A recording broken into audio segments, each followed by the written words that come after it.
Dear student, my self Rajkumar Sharma. आज हम discuss करेंगे कुछ टिपिकल जर्नल एंट्री, ऐसी जर्नल एंट्री जिसमें 3 अकाउंट्स का इन्वॉल्वमेंट होगा।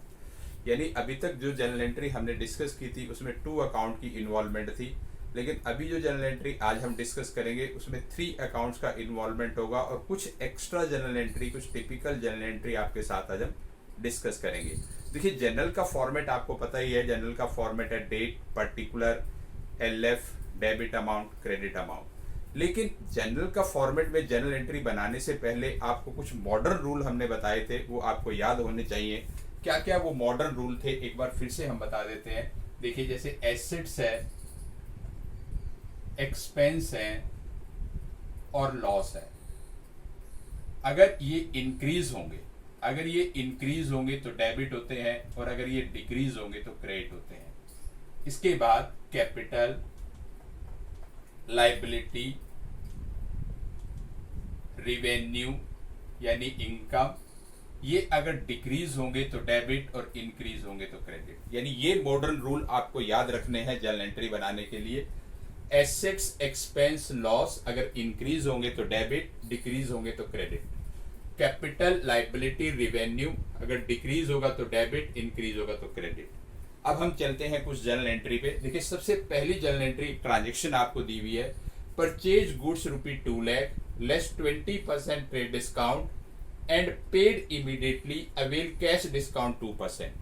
अब इस ट्रांजेक्शन के अंदर देखिए 2 लाख की हमने गुड्स खरीदी है, 2 लाख, जिसपे 25% का ट्रेड डिस्काउंट है। तो इसका 25% हुआ आपका 50,000, 25% ऑफ 2 लाख, तो रिमेनिंग अमाउंट 1,50,000।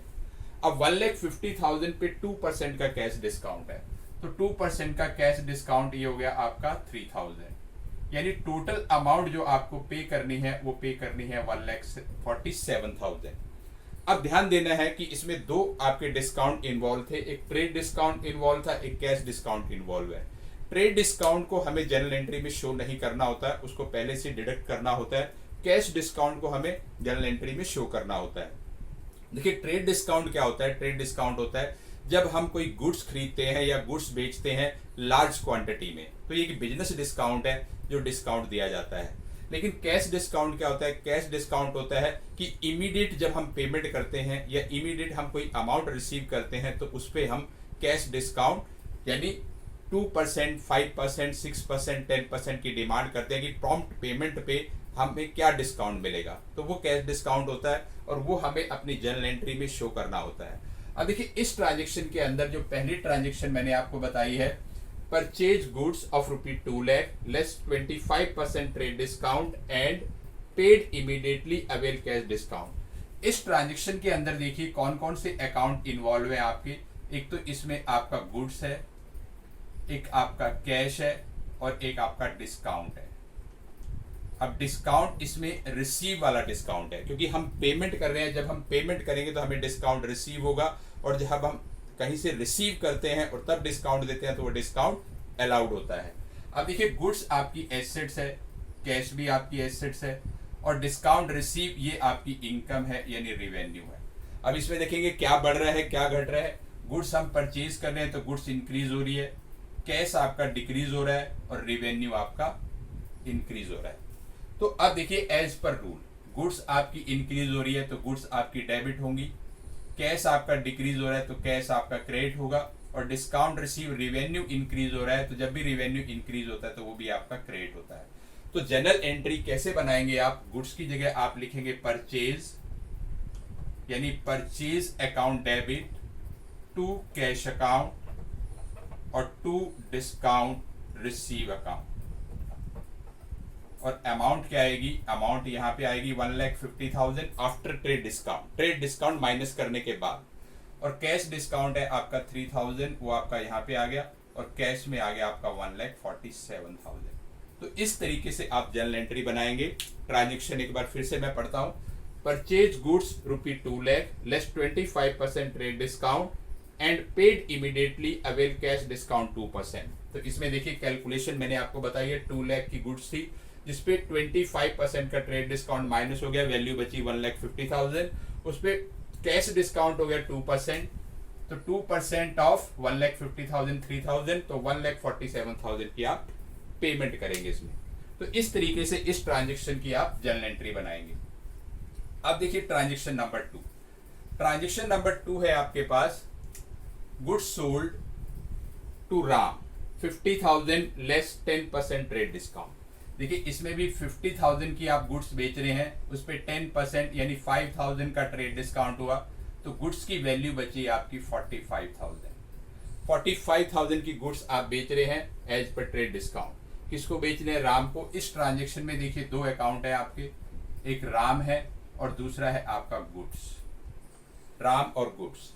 राम आपका एसेट्स है क्योंकि ये डेटर बन जाएगा आपका, गुड्स भी आपकी एसेट है। तो राम इंक्रीज हो रहा है और गुड्स डिक्रीज हो रही है, तो एज पर रूल राम इसमें डेबिट होगा और गुड्स इसमें क्रेडिट होंगी, लेकिन गुड्स इसमें क्रेडिट होंगी सेल अकाउंट के नाम से। तो आपकी एंट्री बनेगी Ram debit to sales account. Ram debit to sales account 45,000 और 45,000। तो इस तरीके से आप जर्नल एंट्री बनाएंगे जब कभी भी आपको ट्रांजेक्शन दी होगी goods sold to Ram ₹50,000 less 10% trade discount. तो ये आपकी जर्नल एंट्री बनेगी Ram debit to sales account. जब भी आप नाम लिखेंगे तो नाम के साथ आपको अकाउंट नहीं लिखना है, और अगर आप अकाउंट लिखना चाहते हैं तो फिर आप लिखेंगे Ram's account, post office S लगा के तब आप अकाउंट लगा सकते हैं। नेक्स्ट ट्रांजेक्शन है आपके पास number 3, cash receive from Ram on full settlement 43,000। अब देखिए राम से हमें 45,000 रुपीज लेने थे, लेकिन फुल सेटलमेंट में 43,000 उससे रिसीव हो रहे हैं। यानी फुल सेटलमेंट का मतलब है कि हमने उससे फुल एंड फाइनल सेटलमेंट कर ली कि 43,000 में ही अपना हिसाब क्लियर करो। अब देखिए इस ट्रांजेक्शन में यानी ट्रांजेक्शन नंबर 3 में 3 अकाउंट आपके इन्वॉल्व हैं, एक राम, दूसरा है आपका कैश और तीसरा है डिस्काउंट। और अभी देखेंगे डिस्काउंट अलाउड है, डिस्काउंट रिसीव है। राम आपका एसेट्स है, कैश भी आपकी एसेट है। अब देखिए राम से हमने पैसा लेना था तो हम उनको डिस्काउंट दे रहे हैं, तो ये आपका डिस्काउंट अलाउड हुआ, तो ये आपका लॉस हुआ आपको। यानी आपका राम से आपने 45,000 रुपीज लेना था, आपने लिया 43,000, तो 2,000 आपने उसको छोड़ दिया, वो आपका कैश डिस्काउंट है। तो देखिए राम का जो बैलेंस है, राम से पैसा आ जाएगा तो राम का बैलेंस डिक्रीज हो रहा है, कैश आपका इंक्रीज हो रहा है, लॉस आपका इंक्रीज हो रहा है। तो लॉस जब भी इंक्रीज होता है डेबिट, कैश इंक्रीज होता है डेबिट, और राम यानी डेटर्स आपके डिक्रीज हो रहे हैं तो ये क्रेडिट। तो आपकी एंट्री क्या बनेगी? Cash account debit, discount allowed account debit और टू राम। ये आपकी जर्नल एंट्री बनेगी। कैश में आएगा 43,000, डिस्काउंट में आएगा 2,000 और राम में आएगा 45,000। तो इस तरीके से ये जर्नल एंट्री बनेगी आपकी ट्रांजेक्शन नंबर 3 की। उसके बाद देखिए नेक्स्ट ट्रांजेक्शन है आपकी number 4, rent due to landlord. Rent due to landlord. Rent due to landlord में भी कई बार बच्चे कंफ्यूज हो जाते हैं। देखिए 4th ट्रांजेक्शन जो है आपकी, इसमें आपके 2 अकाउंट इन्वॉल्व हैं, एक तो रेंट है और दूसरा है रेंट आउटस्टैंडिंग। रेंट यानी क्यों इन्वॉल्व है? क्योंकि रेंट हमारा ड्यू हो चुका है, हम सर्विस पूरी कर चुके हैं, हम पूरा मंथ कंप्लीट हो गया, अभी तक हमने ऑफिस या फैक्ट्री का रेंट नहीं दिया है। और रेंट आउटस्टैंडिंग क्योंकि अभी हमने पे नहीं किया है, कैश नहीं गया, कोई चेक से नहीं दिया, तो वो रेंट आउटस्टैंडिंग आपका एज इट इज क्रिएट हो गया, अभी हमने पे करना है, ये हमारी लाइबिलिटी हो गई। तो रेंट आपका एक्सपेंस है और रेंट आउटस्टैंडिंग आपकी लाइबिलिटी है। रेंट आपका इंक्रीज हो रहा है, लाइबिलिटी भी आपकी इंक्रीज हो रही है, तो ये आपका डेबिट होगा और ये आपका क्रेडिट होगा। तो एंट्री आपकी बनेगी rent account debit to rent outstanding account, rent account debit to rent outstanding account. अब देखिए नंबर 5 में salary due to clerk.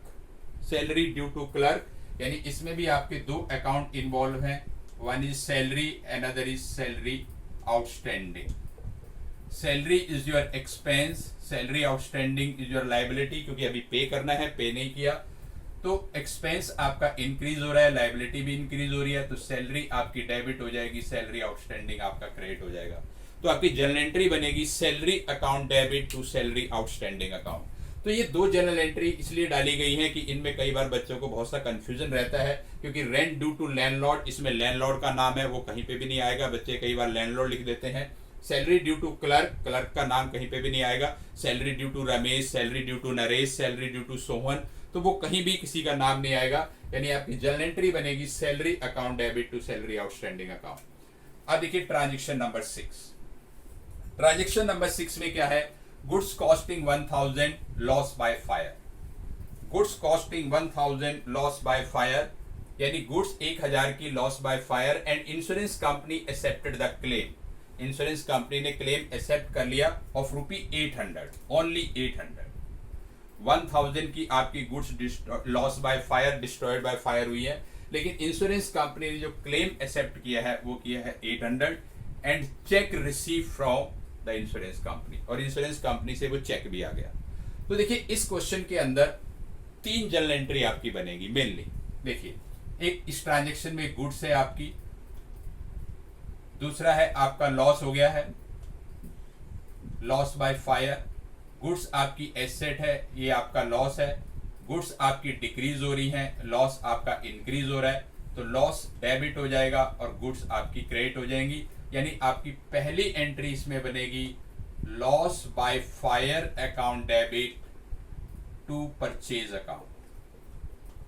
Loss by fire account debit to purchase account, और इट है 1000 की गुड्स आपकी लॉस बाय फायर हुई है, तो loss by fire account debit to purchase account as per rule.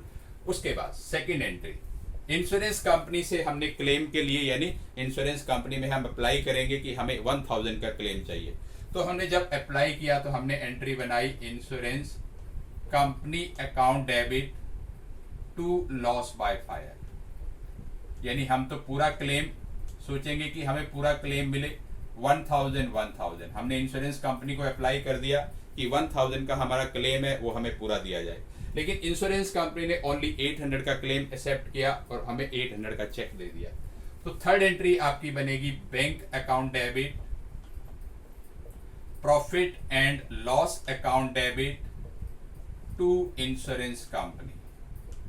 अब देखिए टू इंश्योरेंस कंपनी में आपका 1000 और चेक हमें मिला 800 और 200 आपका प्रॉफिट एंड लॉस अकाउंट में चला गया, ये आपका लॉस हो गया। यानी 200 आपका इंश्योरेंस कंपनी से रिकवर नहीं हुआ, इंश्योरेंस कंपनी ने सिर्फ आपको 1000 की जगह ओनली 800 की रिकवरी दी है। तो इस तरीके से इस ट्रांजेक्शन में आपकी 3 जर्नल एंट्री बनेगी। ट्रांजेक्शन एक बार फिर देखिए, goods costing 1000 loss by fire and insurance company accepted the claim of ₹800 and cheque receive from insurance company. तो first entry loss by fire account debit to purchase account, second entry insurance company account debit to loss by fire 1000 and third entry bank account debit profit and loss account debit to insurance company में 1000 check, यानी bank में 800 और difference आ गया आपका 200, वो profit and loss account में आ जाएगा difference, क्योंकि ये एक तरह से आपका लॉस हो गया। तो ये थी आपकी ट्रांजेक्शन नंबर 6 की जर्नल एंट्री। अब देखिए transaction number 7, paid ₹9000 to Sohan in settlement of his account 10,000। देखिए सोहन को हमने 10,000 की पेमेंट करनी थी, 9,000 हमने उसको पे करके फुल एंड फाइनल सेटलमेंट कर ली। तो ट्रांजेक्शन नंबर 7 के अंदर देखिए कितने अकाउंट आपके इन्वॉल्व हैं। ट्रांजेक्शन नंबर 7 में एक तो सोहन है आपका, एक कैश है और एक डिस्काउंट है। और डिस्काउंट कौन सा है? हम पेमेंट कर रहे हैं तो डिस्काउंट रिसीव है। अब देखिए सोहन आपकी लाइबिलिटी है, कैश आपकी एसेट है और ये आपका रिवेन्यू है। अब देखेंगे क्या बढ़ रहा है क्या घट रहा है। तो देखिए सोहन को हम पेमेंट कर रहे हैं तो सोहन का बैलेंस कम हो रहा है, कैश भी आपका डिक्रीज हो रहा है और रिवेन्यू आपका इंक्रीज हो रहा है। तो देखो जब भी लाइबिलिटी आपकी डिक्रीज होती है तो ये डेबिट होगी, कैश आपका डिक्रीज होता है तो ये क्रेडिट होगा, और डिस्काउंट यानी रिवेन्यू आपका इंक्रीज होगा तो ये भी आपका क्रेडिट होता है एज पर रूल। तो अब हम एंट्री बनाएंगे Sohan debit to cash account और टू डिस्काउंट रिसीव्ड अकाउंट, और इसमें अमाउंट आएगी सोहन के सामने आएगा 10,000 और कैश में आएगा आपका 9,000 और डिस्काउंट में आ जाएगा आपका 1,000। तो इस तरीके से देखिए इसमें 3 अकाउंट इन्वॉल्व हैं, सोहन है, कैश है, डिस्काउंट रिसीव है। तो ऐसे आपकी एंट्री बन गई। यानी आपने मॉडर्न रूल को ध्यान में रख के अकाउंट्स को बाइफरकेट करना है और उस हिसाब से आपको एंट्री बनानी है। अब देखिए transaction number 8। Transaction number 8, paid income tax. Paid income tax ₹10,000 by cheque. अब देखिए ट्रांजेक्शन नंबर 8 में 2 अकाउंट आपके इन्वॉल्व हैं, एक तो है इनकम टैक्स और दूसरा है चेक यानी बैंक। अब इनकम टैक्स देखिए एक तरह से आपके लिए तो एक्सपेंस है इनकम टैक्स, लेकिन आपकी अपनी इनकम पे टैक्स है, तो इसलिए एक तरह से वो पर्सनल नेचर हो गया। तो ये होगी आपकी ड्राइंग। तो इनकम टैक्स आपका ड्राइंग होता है और ड्राइंग हमेशा डेबिट होती है। और आपका बैंक जो है ये आपकी एसेट्स है और एसेट्स आपकी डिक्रीज हो रही है, तो ये आपका क्रेडिट हो जाएगा। तो यानी इसकी एंट्री बनेगी आपकी drawing account debit to bank account. Drawing account debit to bank account और अमाउंट है आपकी 10,000 और 10,000। तो इस तरीके से आपको जनरल एंट्री इसमें बनानी है पेड इनकम टैक्स की, drawing account debit to bank account. उसके बाद नेक्स्ट ट्रांजेक्शन देखिए number 9, goods destroyed by fire. Goods destroyed by fire की एंट्री ऑलरेडी भी हम कर चुके हैं, लेकिन इसमें एक नया पॉइंट क्या है कि आपको सेल प्राइस भी दी हुई है और कॉस्ट प्राइस भी दी हुई है। सेल प्राइस भी गिवन है, कॉस्ट प्राइस भी गिवन है। तो गुड्स डिस्ट्रॉयड बाय फायर में देखिए ट्रांजेक्शन नंबर 9 जो है इसमें 2 अकाउंट आपके इन्वॉल्व हैं, एक तो है लॉस बाय फायर और दूसरा है आपका गुड्स लॉस। और ये आपकी एसेट है, लॉस आपका इंक्रीज हो रहा है और गुड्स आपकी डिक्रीज हो रही है, तो ये आपका डेबिट होगा और ये आपका क्रेडिट होगा। और एंट्री बनेगी आपकी loss by fire account debit to purchase account, क्योंकि आपकी परचेज से जा रहा है तो परचेज कम हो गई। और अमाउंट आप देखिए आप सेल प्राइस लेंगे या कॉस्ट प्राइस लेंगे, तो यहां ध्यान रखना है आप कॉस्ट प्राइस लेंगे, सेल प्राइस नहीं लेंगे, क्योंकि जो कॉस्ट आपकी गुड्स थी वो खराब हुई है। तो 6,000 और 6,000, यानी ये ध्यान रखना है आपने, यहाँ पे सेल प्राइस नहीं लिखनी है, यहाँ पे कॉस्ट प्राइस लिखनी है। उसके बाद नेक्स्ट ट्रांजेक्शन है आपकी interest on capital 5,000 allowed. Very important general entry, interest on capital. देखिए इस ट्रांजेक्शन के अंदर ट्रांजेक्शन नंबर 10 में एक तो आपका इंटरेस्ट ऑन कैपिटल है और दूसरा अकाउंट क्या होगा आपका, अभी दूसरा अकाउंट भी हम लिखेंगे। अभी ये इंटरेस्ट ऑन कैपिटल हमने लिखा है। इंटरेस्ट ऑन कैपिटल बिजनेस के लिए क्या होता है, loss. Interest on capital business के लिए लॉस क्यों है, क्योंकि business and business owner both are separate entity, accounting entity concept के अकॉर्डिंग, प्रिंसिपल के according business and business owner दोनों को सेपरेट माना जाता है। बिजनेसमैन ने बिजनेस में जो पैसा लगाया है वो कैपिटल है, बिजनेस के लिए वो लायबिलिटी होती है और बिजनेस उसको इंटरेस्ट देता है। तो इंटरेस्ट ऑन कैपिटल बिजनेस के लिए लॉस है, लेकिन बिजनेसमैन के लिए फायदा है। तो यानी उसकी कैपिटल इंक्रीज हो जाएगी, क्योंकि बिजनेसमैन के लिए फायदा है तो उसकी कैपिटल बढ़ जाएगी। तो यानी लॉस आपका इंक्रीज हो रहा है, कैपिटल भी आपकी इंक्रीज हो रही है। तो जब लॉस इंक्रीज होता है तो डेबिट, और कैपिटल जब इंक्रीज होती है तो होती है क्रेडिट। तो आपकी एंट्री बनेगी interest on capital account debit to capital account, और अमाउंट जो भी आपकी दी हुई है 5,000 डेबिट और 5,000 क्रेडिट। उसके बाद transaction number 11। Transaction number 11 interest on drawing. ये इंटरेस्ट ऑन कैपिटल था आपका, ये इंटरेस्ट ऑन ड्रॉइंग है। Interest on drawing 4,000 charge. देखिए इसमें आपके 2 अकाउंट इन्वॉल्व हैं, एक तो इंटरेस्ट ऑन ड्रॉइंग है और दूसरा बिल्कुल वैसे ही capital. Interest on drawing business के लिए प्रॉफिट है। क्यों प्रॉफिट है, क्योंकि जब कोई बिजनेसमैन अपने बिजनेस से पर्सनल यूज के लिए कैश या गुड्स विड्रॉन करता है तो उसके लिए ड्रॉइंग अकाउंट ओपन हो जाता है और बिजनेसमैन बिजनेस को इंटरेस्ट देगा। तो इंटरेस्ट ऑन ड्रॉइंग बिजनेस के लिए प्रॉफिट है, तो प्रॉफिट आपका इंक्रीज हो रहा है तो ये आपका क्रेडिट होगा, और कैपिटल से वो चार्ज किया जाएगा तो कैपिटल आपकी डिक्रीज हो रही है तो ये डेबिट होगा। यानी एंट्री आपकी बन जाएगी capital account debit to interest on drawing, capital account debit to interest on drawing, और अमाउंट आपकी गिवन है 4,000 एंड 4,000। तो इस तरीके से ये जनरल एंट्री आपने बनानी है। अब नेक्स्ट ट्रांजेक्शन है आपकी ट्रांजेक्शन नंबर 12। ध्यान दीजिएगा, ट्रांजेक्शन नंबर 12 रिसीव 60 पैसा रिसीव 60 पैसा in rupee from the official receiver of Rohan who owed us 1000। यानी रोहन से हमने 1000 रुपीज लेना था और उससे 60 पैसा, 60 पैसा का मतलब हुआ 60%, ओनली 60% की रिकवरी हुई है, वो भी उसके ऑफिशियल रिसीवर से। ऑफिशियल रिसीवर का मतलब क्या हुआ कि रोहन जो है वो इंसॉल्वेंट हो गया, दिवालिया, बैंकक्रप्ट। तो रोहन से ओनली 60% की रिकवरी हो सकती है, बाकी नहीं हो सकती। तो जब भी जो बाकी रिकवरी नहीं होती है तो वो किस में जाती है, बैड डेप्ट में। तो देखिए ट्रांजेक्शन नंबर 12 में आपके अकाउंट है, एक तो रोहन है, एक आपका कैश है और एक हो जाएगा आपका बैड डेप्ट। देखिए रोहन से आपने पैसा लेना है तो रोहन आपकी एसेट्स है, कैश भी आपकी एसेट है और बैड डेप्ट आपका लॉस है। तो रोहन से जब पैसा आना ही है, रोहन का तो फुल एंड फाइनल सेटलमेंट हो जाएगा, भले ही वो बैंकक्रप्ट हुआ है, तो यानी ये आपका डिक्रीज होगा, कैश आपका इंक्रीज होगा, लॉस आपका इंक्रीज हो रहा है। तो जब भी लॉस इंक्रीज होता है डेबिट, कैश इंक्रीज होता है डेबिट और एसेट ये डिक्रीज होती है तो क्रेडिट। यानी एंट्री आपकी बनेगी कैश अकाउंट डेबिट, बैड डेप्ट अकाउंट डेबिट और टू रोहन। तो रोहन के सामने आया आपका 1000, जितना रोहन से हमने टोटल लेना था, और 60%, 1000 का 60% हो गया 600 और 400 का हो गया आपका बैड डेप्ट डिफरेंस। तो इस तरीके से आपको ये ट्रांजेक्शन बनानी है।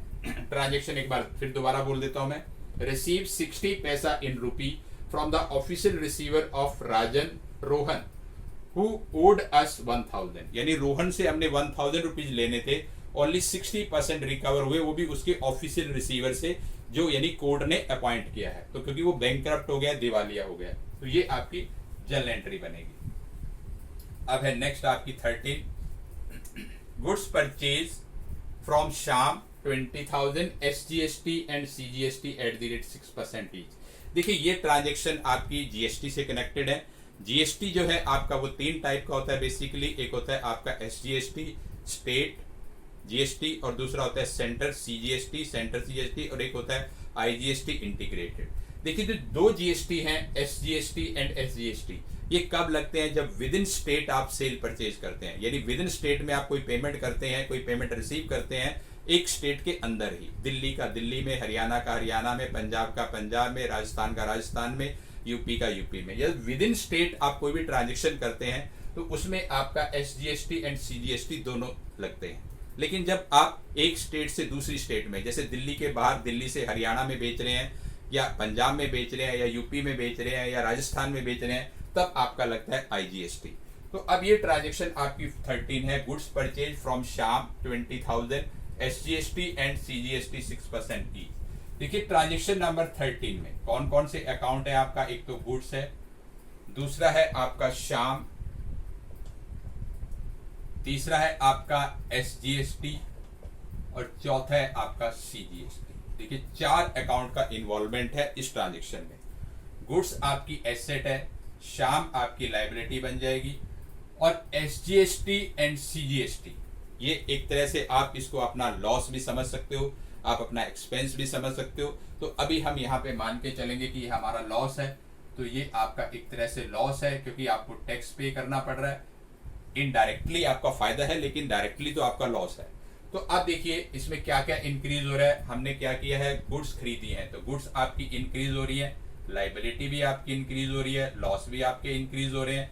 तो क्या डेबिट होगा क्या क्रेडिट होगा, एज पर रूल गुड्स आपकी इंक्रीज हो रही है तो ये डेबिट होंगी, लाइबिलिटी आपकी इंक्रीज हो रही है तो ये क्रेडिट होगी, लॉस आपके इंक्रीज हो रहे हैं तो ये डेबिट होंगे और ये भी डेबिट होंगे। यानी 3 चीजें आपकी इसमें डेबिट है।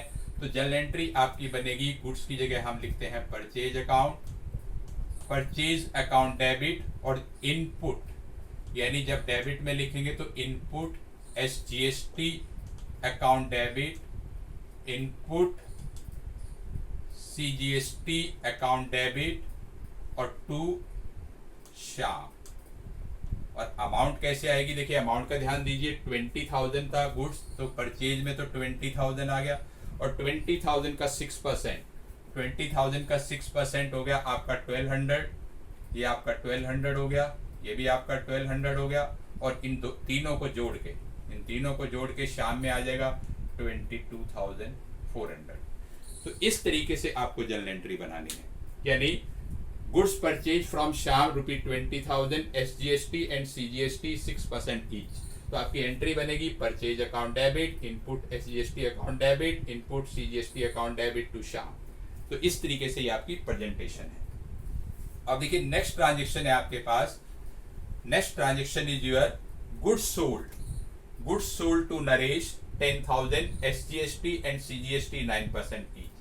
देखिए 14 ट्रांजेक्शन के अंदर आपका एक तो गुड्स है, दूसरा है आपका नेम नरेश, फिर इसमें भी आपका CGST भी है और SGST भी है, ये भी आपके हैं। तो अब देखिए आप गुड्स बेच रहे हैं, जब आप गुड्स बेच रहे हैं तो ये आपकी एसेट है, ये भी आपकी एसेट हो जाएगी। अब ये देखिए ये एक तरह से आपकी लायबिलिटी बनेगी, क्योंकि आप किसी से कलेक्ट करके GST गवर्नमेंट को पे करोगे। तो यानी एक तरह से ये इनडायरेक्ट टैक्स है, और इनडायरेक्ट टैक्स के में क्या होता है कि बर्डन किसी और का होता है, लायबिलिटी किसी और की होती है। तो यानी आपने गुड्स बेची हैं तो आपके पास पैसा आया है, जो पैसा आया वो विद GST आया है, यानी कुछ पैसा आप अपने पास रखेंगे और जो GST है वो गवर्नमेंट को सबमिट करेंगे। तो इसमें देखिए क्या इंक्रीज हो रहा है, क्या डिक्रीज हो रहा है। आप गुड्स बेच रहे हैं तो गुड्स आपकी डिक्रीज हो रही है, नरेश आपके डेटर बन गए, ये आपका इंक्रीज हो रहा है, और लॉस भी आपका इंक्रीज हो रहा है, यानी लाइबिलिटी आपकी इंक्रीज हो रही है। लॉस माने लाइबिलिटी, जैसे लाइबिलिटी मानना चाहिए, लाइबिलिटी आपकी इंक्रीज हो रही है। तो अब क्या क्या डेबिट होगा, क्या क्या क्रेडिट होगा, देखिए ध्यान दीजिएगा। गुड्स आपकी कम हो रही है तो ये आपका क्रेडिट होगा, लेकिन सेल के नाम से, सेल अकाउंट। नरेश आपका इंक्रीज हो रहा है, ये आपका डेबिट होगा। लाइबिलिटी इंक्रीज हो रही है, क्रेडिट। तो अब जर्नल एंट्री क्या बनाएंगे आप देखिए, नरेश इसमें डेबिट होगा, नरेश अकाउंट डेबिट, यानी पोस्ट ऑफिस एस लगा के नरेश अकाउंट डेबिट, और टू सेल्स अकाउंट, और टू आउटपुट, यानी जब भी क्रेडिट में लिखेंगे तो आउटपुट CGST अकाउंट, और टू आउटपुट SGST अकाउंट। अब अमाउंट कैसे लिखेंगे ध्यान दीजिएगा। सेल के सामने, सबसे पहले सेल के सामने हमने कितनी 20,000 10,000, इसमें 10,000 है, जैसे पहले वाली ट्रांजेक्शन में 20 था। 10,000 की हमने गुड्स बेची हैं, तो सेल के सामने आएगा आपका 10,000, और 10,000 का 9%, इसमें 9% है, 10,000 का 9% हो गया आपका 900, और ये भी 900, और इन तीनों को जोड़ के 11,800 आपका नरेश में आ गया। यानी आपकी ट्रांजेक्शन थी goods sold to Naresh 10,000 SGST and CGST 9% each. तो आपकी एंट्री बनी Naresh account debit to sales account, to output CGST account, to output SGST account. Sale में 10,000 है, CGST 900, SGST 900, तीनों को जोड़ के 11,800 आपका नरेश में आ गया। अब देखिए नेक्स्ट ट्रांजेक्शन है आपकी goods purchase from Rakesh, ₹30,000 outside Delhi, IGST 12%। अब आपने राकेश से गुड्स खरीदी हैं 30,000 की दिल्ली से बाहर, यानी हरियाणा से, पंजाब से, यूपी से, यानी कि आउट ऑफ दिल्ली, इंटरस्टेट। तो यानी गुड्स परचेज किए हैं आपने। तो देखिए ट्रांजेक्शन नंबर 15 में एक तो आपका गुड्स है, एक आपका गुड्स आ गया, दूसरा है आपका राकेश, क्योंकि राकेश से आपने खरीदी है, और फिर है आपका IGST। तो अब देखिए गुड्स आपकी एसेट है, राकेश आपकी लायबिलिटी हो जाएगा, और IGST आप पेमेंट कर रहे हैं, तो एक तरह से ये आपका लॉस हो गया। तो क्या इंक्रीज हो रहा है, क्या डिक्रीज हो रहा है, ये ध्यान देना है आपने। गुड्स खरीदी है तो गुड्स इंक्रीज हो रही है, लायबिलिटी भी इंक्रीज हो रही है, और लॉस भी आपका इंक्रीज हो रहा है। तो क्या डेबिट होगा, क्या क्रेडिट होगा, तो ध्यान देना है। गुड्स आपकी ये डेबिट होंगी परचेज के नाम से, राकेश आपका क्रेडिट होगा, और लॉस आपका डेबिट होगा। तो एंट्री आपकी बनेगी परचेज अकाउंट डेबिट, इनपुट, यानी डेबिट में फिर इनपुट IGST अकाउंट डेबिट, और टू राकेश। अब अमाउंट कैसे आएगी, देखिए अमाउंट थी ये आपकी 30,000, और इस पे IGST आपका 12%, तो 30,000 का 12% हो गया आपका 3,600, और इन दोनों को जोड़ के ये आ गया 33,600। तो इस तरीके से आपको जर्नल एंट्री बनानी है। यानी ट्रांजेक्शन एक बार और मैं आपको पढ़ रहा हूँ। Goods purchase from Rakesh ₹30,000 outside Delhi, Delhi के बाहर से खरीदा है। IGST है 12%। तो एंट्री आपकी बनी purchase account debit, input IGST account debit to Rakesh. Purchase में 30,000, इनपुट IGST 12% है, 30,000 का 12% 3600 और दोनों को जोड़ के टू राकेश में 33,600। तो ये कुछ टिपिकल जर्नल एंट्री डिस्कस किए हैं हमने, जो बार बार आपके सामने आएंगी और इनमें प्रॉब्लम आ सकती है। तो इसलिए मॉडर्न रूल के हिसाब से इनको हमने आज डिस्कस किया है, एक एक करके हमने डिस्कस किया है, इनको ध्यान में रखना है। तो आज के लिए इतना ही।